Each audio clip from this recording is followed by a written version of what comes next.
Hello and welcome. Tonight, Kano High Court orders deposed monarch Aminu Ado Bayero to stop parading himself as the 15th Emir of Kano, directs the police to evict him from the mini palace at the State Road. Attorney General of the Federation, Lateef Fagbemi, calls for the scrapping of state independent electoral commissions, describes them as appendages to governors. And as President Bola Tinubu's administration clocks 1 year in office, we beam our searchlight on how well the administration has fared in its 8-point agenda. Tonight, our focus is on the economy. And on international news, Hamas-run health ministry says at least 45 persons have been killed, including women and children, in an Israeli airstrike on a camp for displaced Palestinians in the southern city of Rafah. On business news tonight, Naira hits highest level in 2 months, surges by more than 10% against the US dollar. On sports news tonight, Rafael Nadal's illustrious French Open career comes to a likely end with his first ever defeat in the opening round by Alexander Zverev. And from the nation's capital, President Bola Tinubu promises to secure the future of the nation's children, whom he describes as the torchbearers to the future, as the country marks Children's Day.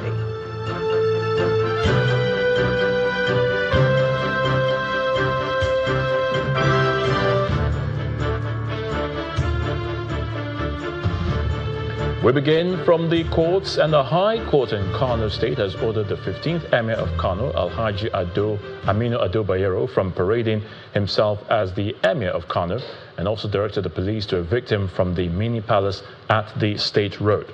Now, the court, presided over by Justice Amina Adamu Aliyu, gave the order today.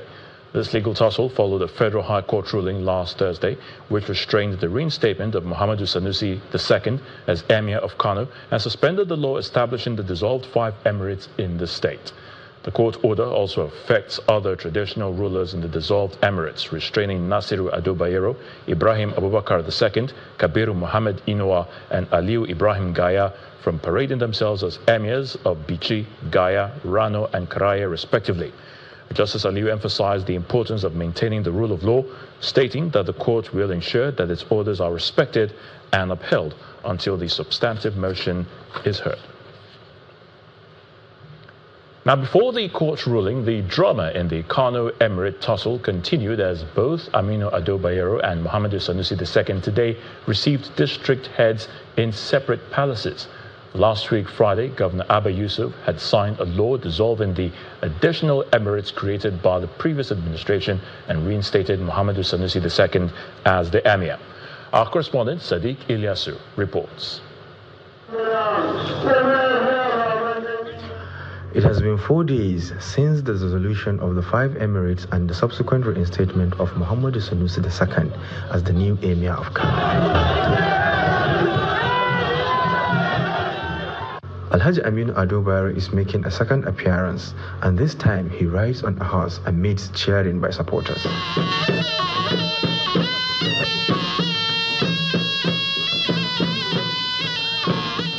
Since his return, the emir has been residing at the Nasarawa residence of the emir, and today he is receiving district heads and well-wishers at the palace. Some of the well-wishers include women who marched from Open Nasarawa to the palace in solidarity with the emir. Aminu Ado Bayero was a very good man, and he helped less privileged people, and nobody can be the good emir like Aminu Ado Bayero. Meanwhile, Alhaji Muhammadu Sanusi II made a similar appearance as he rode down to his apartment after receiving guests at the palace. The Fajr Local Council chairman is among the well-wishers received by the emir, and he has a piece of advice for the 15th emir of Kano.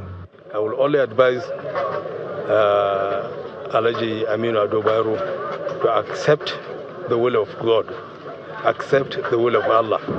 It is the Almighty that destined for somebody to be whatever. He was an emir, and now the Almighty says his time is over. he is. I'm just advising him to accept this. The Kano Emirate continues to be at the center of attention as both emirs garner support and welcome district heads amidst the ongoing tussle. Sadiq Ilyasu, Channels Television News. Meanwhile, the Deputy Governor, Aminu has retracted his comment accusing the National Security Advisor of facilitating the return of the deposed Emir of Kano, Aminu Ado Bayero, to the state over the weekend.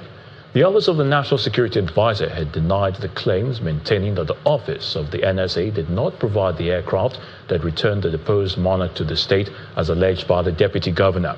Mr. Guazo said his allegation was based on an inaccurate information. Knowing his pedigree, knowing his antecedents,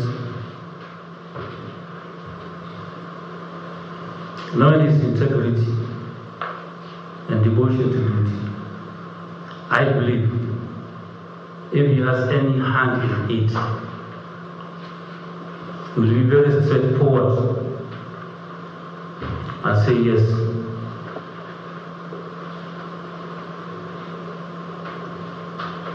Now that he has refuted it, and as I've said, we have further information that confirms that position.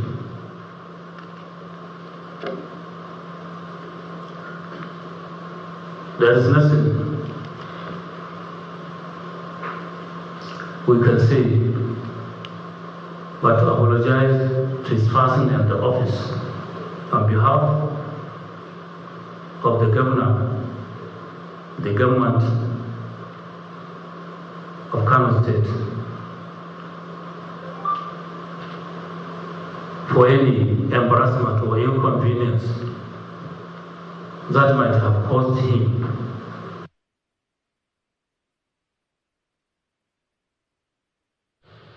A few days after the federal government sued the 36 state governments at the Supreme Court seeking full autonomy for local governments, the discussion continues today at the nation's capital, Abuja, with the Attorney General of the Federation and Minister of Justice Lateef Fagbemi calling for the scrapping of state electoral commissions. The occasion was a national dialogue organized by the House of Representatives, where President Bola Tinubu says his administration is committed to strengthening the local government system. According to the president, the degradation of that level of governance has contributed significantly to the inability of the country to address security and developmental threats. Our correspondent Terry Kumi reports. The autonomy of local governments has been a subject of debate for many years. And as the National Assembly commences another round of constitutional amendments, the House is holding a national discourse on Nigeria's security challenges and good governance at the local government level. This is to further buttress the importance of the local government, which is the closest to the people. I call on all governors to put Nigeria first and collectively support the president in the quest to grant full autonomy to local governments. We must definitely resolve the controversy surrounding the status of local governments by providing the framework needed to ensure their optimal operation. Whether corruption exists in the national level, in the federal level, or in the state level, we identify it as true. So what negates the local governments from also having the same issues? We need also to understand the institutions that are stakeholders in the governance of local government, like the security situation, the DPO, the SSS, the traditional institution. The traditional institution has broken down. People are behaving anyhow. The Attorney General of the Federation and Minister of Justice wants the control of the local government out of the hands of state governors. Many experts have proposed that there is need for scrapping the State Independent Electoral Commission. Their functions and powers should be transferred to the Independent National Electoral Commission, because the State Independent Electoral Commission remains an appendage of the incumbent governor, and it behaves as such. I have not seen any state where local government election is conducted, however poorly the governor or the government may have performed, that will not return the members of the political party as the winner of the election. President Bola Tinubu is represented by the Minister of Defense. He decries the degrading state of the local governments. Local governments are the frontline defenders against insecurity, as they are closest to the people and possess intimate knowledge of their communities' needs and challenges. This is why some have advocated for community policing as a finesse to our internal security challenges. It is in light of the foregoing that our administration is committed to implementing measures aimed at bolstering the local government system, recognizing that sustainable development, national security and prosperity can only be achieved when every level of government functions effectively and accountably. The House of Representatives believes that by holding this discourse, it would carry stakeholders along, especially the state assemblies, to avoid another rejection of the Constitution Amendment Bill at the state level. Terry Ikumi, Channels Television News.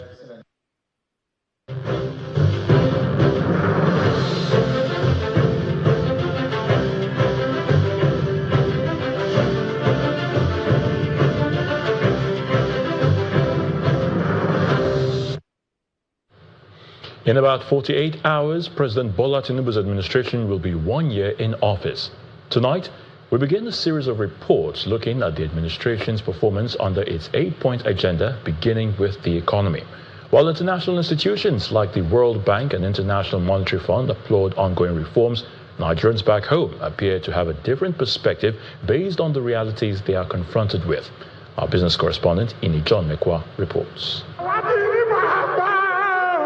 The renewed hope agenda of the President Bola Tinubu-led administration promises to improve access to capital as a strategy to boost economic growth. At a time when headline inflation was 22.41% as at May 2023, food inflation was 24.82%, interest rate at 18.5%, and the Naira was about 460 Naira to a dollar, although it had hit more than 750 Naira in the parallel market.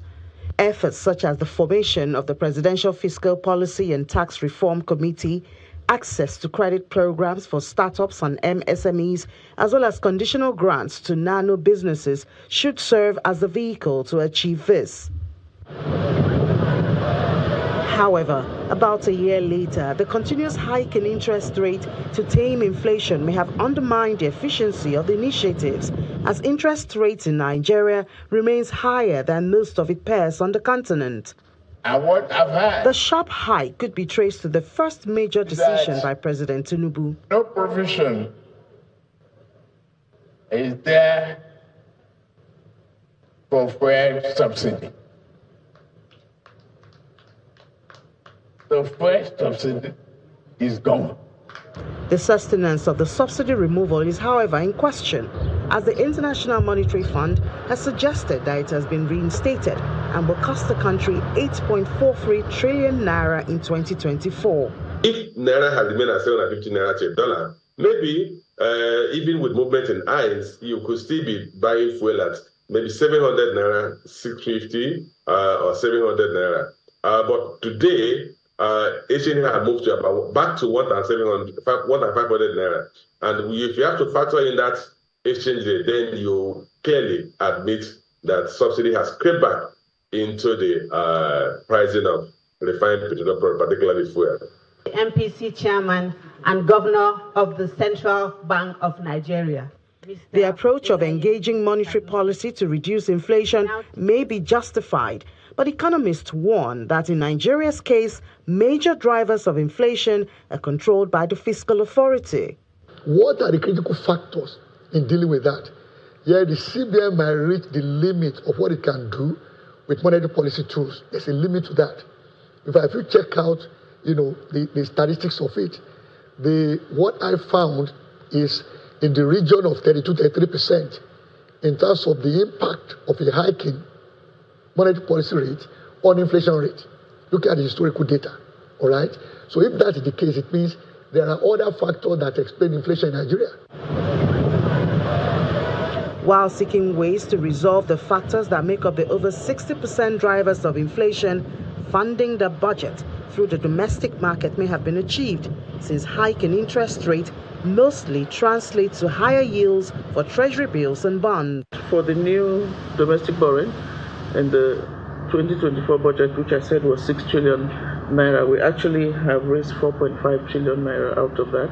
So it's not our money. You gave us money, and we'd like to thank you for that. A more wholesome picture of the economy is not so pleasant for the real sector. The Chief Executive Officer of Coleman Wires and Cables, Mr. George Onofuokan, summarizes this by assessing efforts and results by the government. Effort, I'll say they're getting it right on the effort. There'll be about 60-70% on the effort.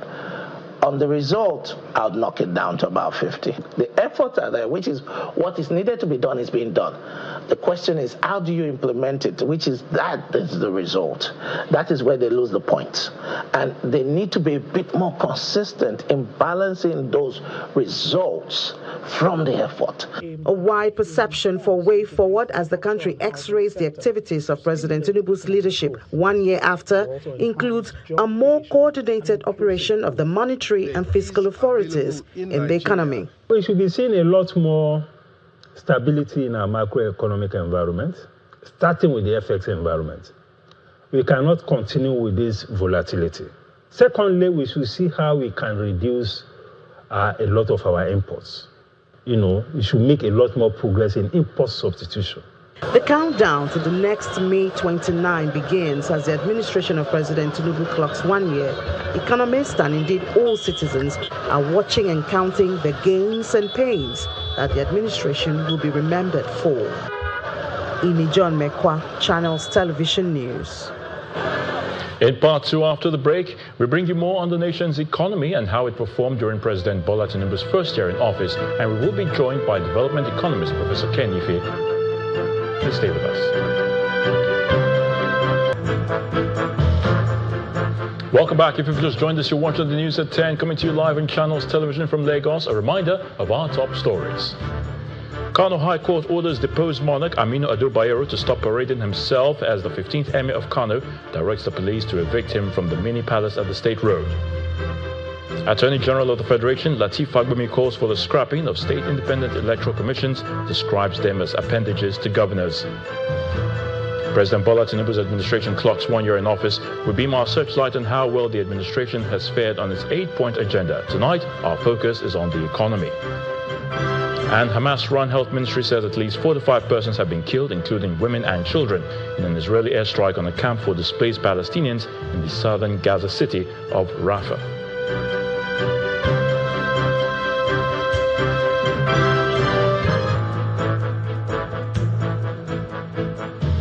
So let's now get some more insight into how the Bola Tinubu administration has fared in terms of the economy in the last 1 year. And we're being joined on the news at 10 by development economist Professor Ken Ife, who joins us from our Abuja studios. Great to have you on the news at 10, Professor.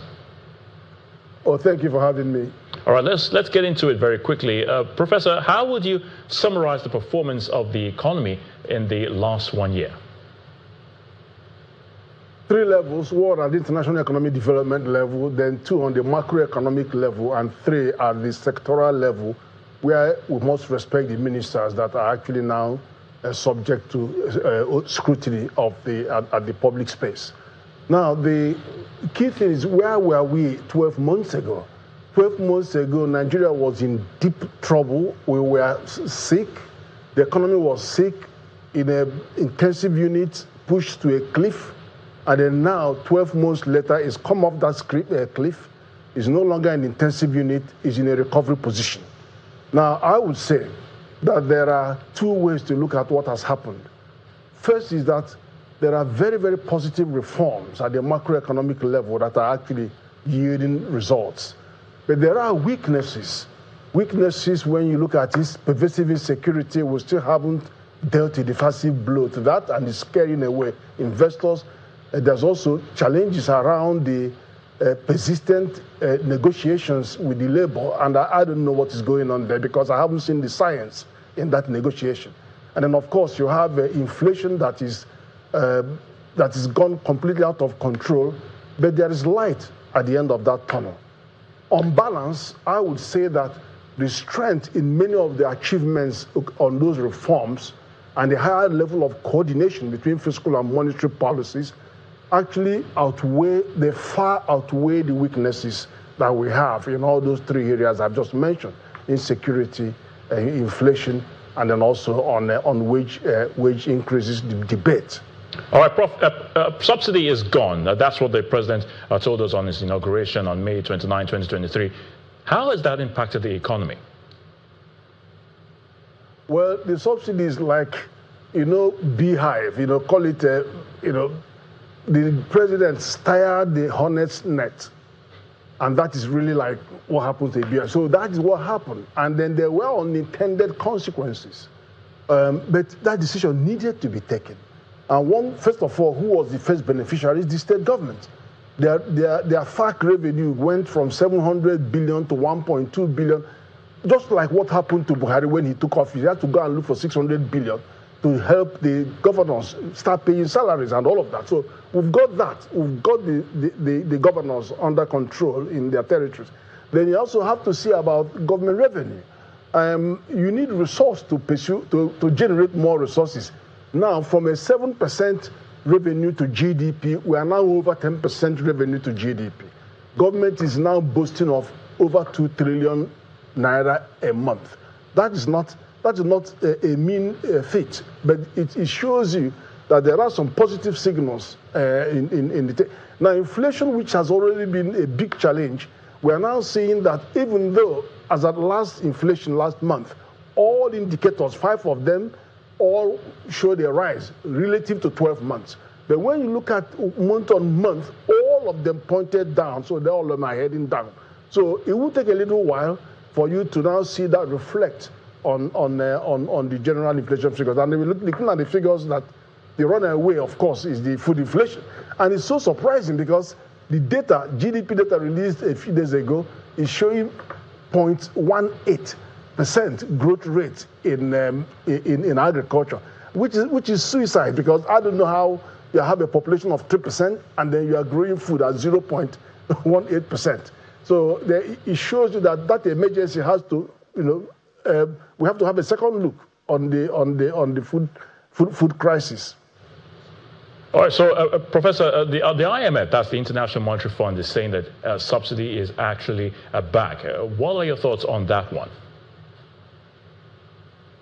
No, well, I mean, people are entitled to their views. I mean, you might as well say that subsidy on electricity is out or in.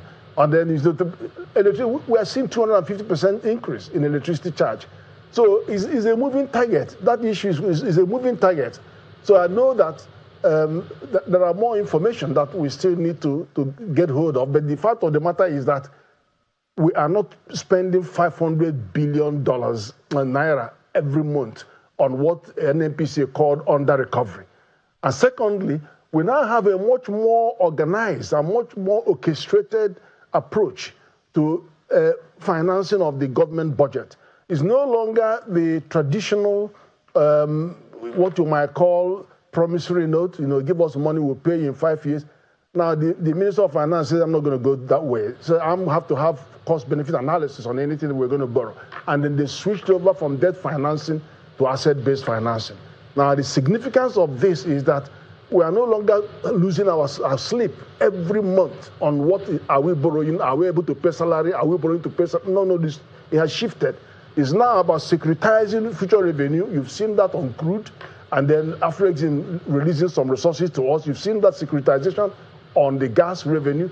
You've also seen revenues, things coming in from India and all of that. All of them targeting assets. These are asset-based financing.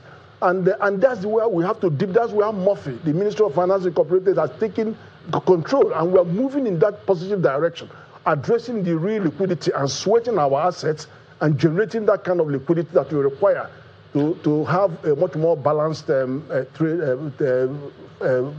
of trade and balance of payment and all of that stuff. But it takes a little while. Even the measures being taken by central bank, hiking the MPR rates, continuously hiking it. According to Electoral's macroeconomic convergence criteria, one of them is single-digit inflation. The second one says you have to have a positive real interest rate. So how can you be having interest rates at about 23%, 25%, and then you have inflation at 33%. Who is going to come and give you their money? 12 months later, they've lost 10%. So you have to continue to see that hike. We'll have to leave it at that, Professor Kenny Faye. Thank you so much for your thoughts on the news at 10. Thank you once again. Thank you very much.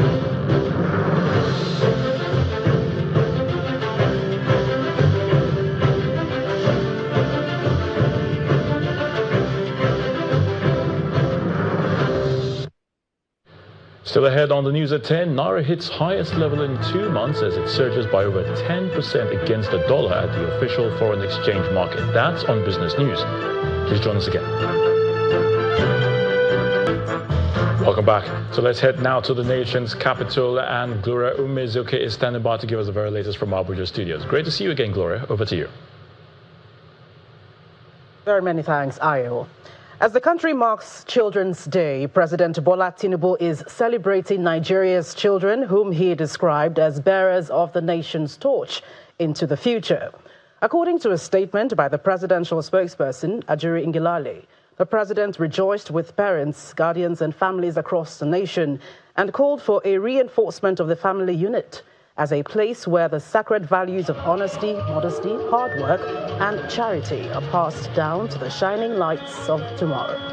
The president affirmed that society is a reflection of each family unit as a collective, urging the preservation of those principles that make for a wholesome, nurturing and thriving nation. The president emphasized that with increased investments in education, the recent overhauling of the entire education system, as well as efforts of the National Commission for Al-Majiri and Out-of-School Children Education to get the nation's precious gifts off the street, his administration will continue to expand access to qualitative education for all Nigerians. The Enugu State Governor, Mr. Peter Mba, has been given account of his stewardship since he took over office in 2023. Governor Mba, who had a chat with members of the media ahead of his 1 year in office, said he is doing a lot in terms of security, infrastructure, education and the health sector, amongst others. For him, he remains committed to growing the state economy and boosting production for the overall well-being of its citizens. It's the second media chat to be hosted by the Enugu State Governor, Peter Mba. The idea is to inform the people about the effort of his government to curb insecurity, develop the education and health sectors, and grow the economy of the state, among other accomplishments. He begins by highlighting the feat in combating the sit-at-home phenomenon to a standstill and other measures to address insecurity in the state. Essentially, what we did was to mobilize the security forces. There were a couple of radical things we had to do, introducing the distress response squad, making sure that we empower and enhance the capacity of our security agencies. His promise to provide water in the state within 180 days after assuming office was considered a tall order. Governor Mba gives account of what he has done in that regard. In terms of water supply, we have more than enough water to supply to the people of Enugu. And however, we're still having to deal with the challenges you just mentioned, where we're trying to make sure it gets to the last mile, making sure that every home turns on their tap and they have water running. Education sector is another area on the front burner for the state government. Governor Mba explains why he committed 33% of the state budget to the sector, as well as the out-of-school children menace. But the world is really not talking about a child of school age who is not in school. The world has since moved away from that, and that's essentially what we felt should be our target in Enugu State, where we take a deliberate step to ensure that we guarantee quality access to early child learning. He also delves into the plan to revive the state's moribund assets, with particular reference to United Palm Plant and the controversy surrounding the contract. We're very excited about the recent PPP we had with the Pragmatic Palm, where we have just signed 100 billion naira deal, and again the state providing its own equity by the plantation and the land assets we have. Although most of these undertakings are work in progress, Governor Mba says he will stop at nothing to deliver on his campaign promises while running an all-inclusive government. It's a 60-40% structure. The airport road in Uyo, Akwa Ibom state capital, has been renamed after the immediate past governor of the state, Mr. Udom Emmanuel. Governor Umo Eno made the announcement at the commissioning of the road in Uyo as part of activities lined up to mark the first anniversary of his administration in the state. I'm sure every Akwa Ibomite, irrespective of political persuasion, will be proud of this gateway into our beautiful and serene capital city of Uyo. The character, pulse and ethos of any city all over the world to a large extent are defined and shaped by what a first-time visitor sees at the port of arrival, which is the airport and the major roads that leads to the city center. And Your Excellency, you recognize this very important aspect and started the expansion of this road. I have always maintained that government is a continuum, and I will complete all the ongoing projects initiated by you, while also constructing, expanding, and maintaining our edge in infrastructural development. Your Excellency, today I report that this is one of the projects that we had to complete. Governor Dauda Lawal of Zamfara State has inaugurated the renovated and upgraded General Hospital in Maradun local government area of the state. The program is part of activities lined up in commemoration of his one-year anniversary as the governor of the state. Addressing the gathering after the inauguration and inspection, Governor Lawal said the project marks a major milestone in his efforts to improve healthcare infrastructure and ensure accessible and quality medical care for all residents of the state. He said the hospital will be equipped with modern amenities, advanced medical equipment, and will provide a wide range of healthcare services to the people of Maradun local government and its environs. We are here today in Maradun to commission this general hospital. As you can see it, the hospital is upgraded, which is the first phase we did. And then the second phase is to bring other instruments or equipment that will be fully utilized for the benefit of our people in Maradun local government as well as the environment around here. If you remember, 2 months ago, we declared state of emergency in our health sector, which means something needs to be done in that regard. As I said,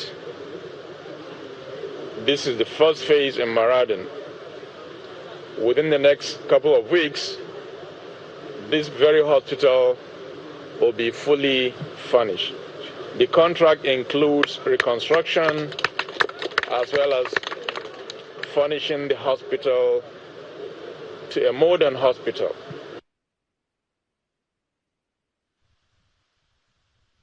Well, that's it from the nation's capital. It's back to you, Ayo, for more on the News at 10. Thank you so much, Gloria. Toyota Nigeria Limited has held the 2024 edition of its Awards and Customer Night to recognize its esteemed customers for their loyalty over the years. The epoch-making event, which took place at the Civic Center in Lagos, gave management the opportunity to show appreciation to their dealers for being partners in progress, promising a brighter future.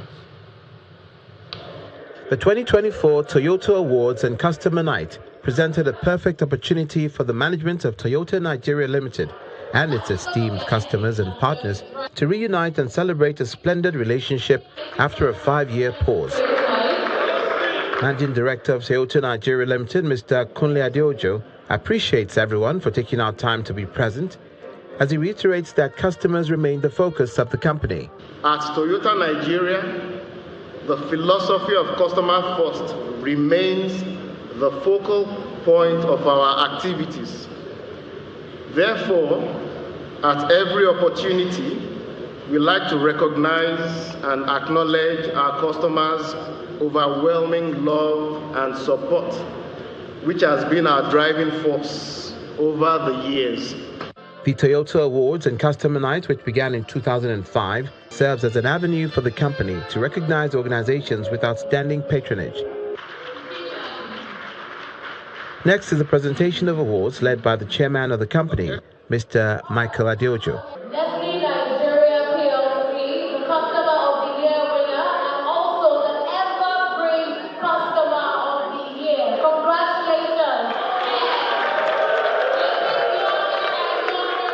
What the TNL outfit has done is actually to be commended. Because of the relationship and what they've experienced this evening, they will definitely come back and they will keep coming back for more. I personally would say I feel super proud, and I'm sure the whole, obviously we feel proud to be recognized as the #1 and the evergreen customer of Toyota Nigeria PLC. Toyota Nigeria Limited promises to continue to improve on its services and reward to customers. Next year, whoever wins is going to be getting a vehicle, so, and this is also just to further go to just appreciate them. The company believes this ceremony sets the tone for a more rewarding future for it and its customers. It's now time for business news with Joke Rogers. Joke? Thank you, Aya. Today we bring you more business news. This time we head to the currency market, where the Naira climbed to its highest level in 2 months against the dollar. The official foreign exchange market surged by 10.71% to close at 1,339 to a unit of the foreign currency. This rebound, which is posted on the FMDQ's website, marks the highest closing rate since March the 26th, when the exchange rate was at the same level against the dollar at the official Nigerian foreign exchange market. Traders attribute the appreciation to sustained intervention at the forex market, as well as lower demand for dollars, which led to the sharp 67.5% drop in forex turnover, which amounts to $180.8 million on Monday. The domestic stock market begins the last trading week of May with moderate gains as the wealth of investors rises by more than 141 billion naira. Willie Bong has details of today's activities.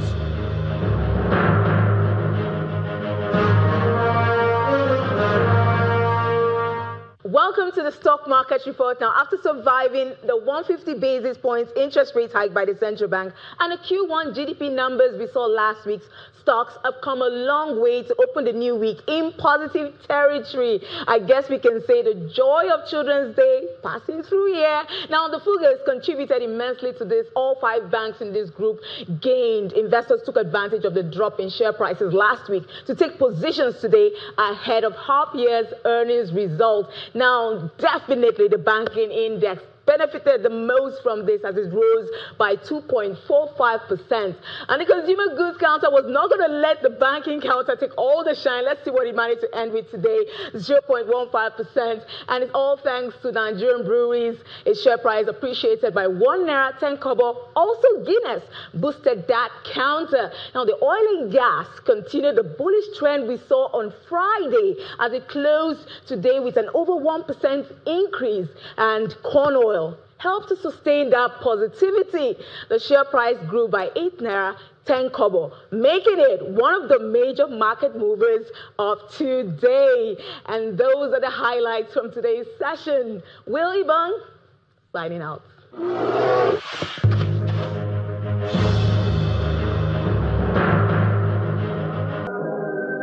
That's business news tonight. Back to you, Ayotunde.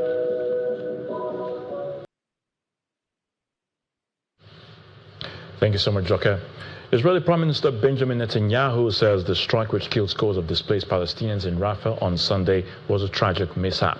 At least 45 people were killed, according to the Hamas-run health ministry. Here's Simon Pizzi with other international news and around the world in 5. Good evening and welcome to the channel's studios here in London with your international news around the world in 5. The Hamas-run health ministry says at least 45 people have been killed, including women and children, in an Israeli airstrike on a camp for displaced Palestinians in the southern Gazan city of Rafah. Videos from the scene in the Tan al-Sultan area on Sunday night showed a large explosion and intense fires burning. The Israel Defense Forces said it had killed 2 senior Hamas officials and that it was reviewing reports that civilians were harmed as a result of the strike. Hours earlier, Hamas had fired 8 rockets from Rafah towards Tel Aviv, the first long-range attacks on the central Israeli city since January. Some 800,000 people have fled Rafah since the start of an Israeli ground operation there 3 weeks ago, but hundreds of thousands are still believed to be sheltering there. A government agency fears a deadly landslide, which villagers in Papua New Guinea say struck like an exploding bomb, may have buried more than 2,000 people alive. The figure, provided by the acting director of the country's National Disaster Centre, is far higher than the 670 the United Nations suggested over the weekend. Exact casualty figures for the disaster, which tore through the village in the early hours of Friday, have been difficult to establish. Desperate attempts to rescue survivors or remove bodies from the rubble have so far been hindered by rubble 32 feet deep in some places, blocking access and a lack of adequate equipment. A mayoral candidate who had been kidnapped at gunpoint in Mexico has been found alive. It is not yet known who seized Albino Gomez or why. Mr. Gomez is running for mayor for the governing Morena party in the municipality of Cochalpa El Grande in southern Guerrero state.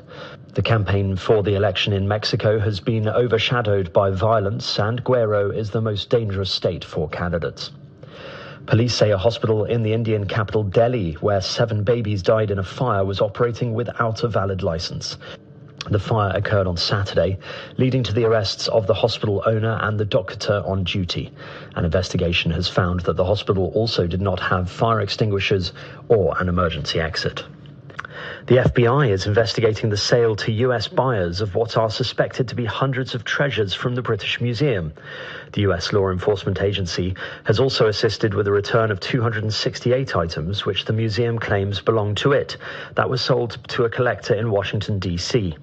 The British Museum announced last year that ancient gems, jewellery and other items from its collection were missing, stolen or damaged. The FBI agent said they were assisting the Metropolitan Police with investigating missing or stolen items from the museum. At least 19 people have been killed as tornadoes and storms tore across 4 US states, destroying homes and cutting power to hundreds of thousands. 7 people were killed in northern Texas, 8 in Arkansas, 2 in Oklahoma and 2 in Kentucky. Scores more were injured in winds reaching 135 miles per hour, and almost 500,000 people were without electricity across several states. Texas Governor Greg Abbott said more than a third of all counties in his state were now subject to a disaster declaration. Kenya's President William Ruto has come in for widespread criticism after saying the private jet he used to fly to the US last week was cheaper than using the national airline. A senior opposition figure called the remarks unpatriotic and said the president should instead have used the opportunity to market Kenya Airways. Mr. Ruto went to the US on a 3-day official state visit, the first such trip by an African leader in more than 15 years. While he was there, Kenya secured a number of investment deals worth billions of dollars. Mac Yankee Whiskey, engine problem. And dramatic aerial footage shows a light aircraft in Sydney being forced to make an emergency landing. The pilot was able to steer clear of roofs in Sydney's suburbs after the plane lost power mid-flight. Mayday, coming in. Mayday. Yankee Whiskey, roger the mayday, we've got help coming your way. The Cessna 210 plane can be seen narrowly avoiding houses before skidding across the tarmac at Bankstown Airport. Both pilot and passenger were uninjured. And that's your international news around the world in 5. Now back to the channel's studios in Lagos.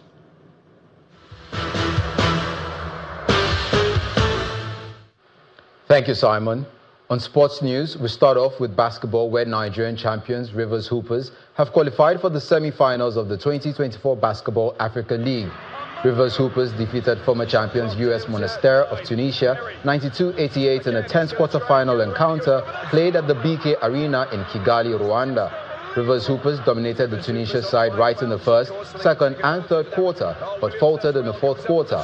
The Port Harcourt-based outfit advanced to the last four for the first time, as Will Perry emerged top performer with 33 points, 5 rebounds and 5 assists.